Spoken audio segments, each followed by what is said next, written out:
అన్నం పెట్టుకున్నా అండి. ఇవాళ కొత్తిమీర కారం చేసుకున్నాను నేను. చాలా రోజులైంది. మా అమ్మ ఉంటే కొత్తిమీర కారం చెయ్యి అనేది. మీకు వీడియోలో నేను చూపెడతాను కొత్తిమీర కారం. నేను వేడి అన్నం వండుకున్నా శుభ్రంగా. కొత్తిమీర కారం చేసుకున్నాను. ఇందులో కొంచెం నూనె కానీ నెయ్యి కానీ వేసుకొని తింటే చాలా బాగుంటుంది. తినాలనిపిస్తుందండి.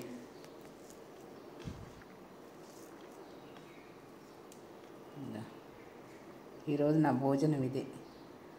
కొత్తిమీర కారం అన్నం, పెరుగన్నం చాలు. ఇంకెంతకంటే రోజు ఒక ఐటెం ఏదో. పచ్చడికి నూనె తక్కువ పడుతుంది కాబట్టి ఆకుకూరలు పచ్చళ్ళు తింటేనే మంచిది. కూరలకు ఎక్కువ పడుతుంది కానీ ఇందులో ఓకే.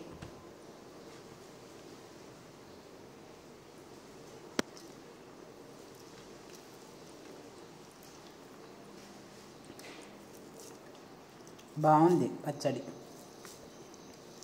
వేడివేడి అన్నంలో కొత్తిమీర కారం. అసలు నూనె వేసుకోకపోయినా బాగుందండి, రుచిగా ఉంది. నూనె నెయ్యి లేకపోయినా కూడా. నేను ఈసారి నెక్స్ట్ వీడియోలో మీకు చూపెడతాను కారం ఎలా చేయాలో.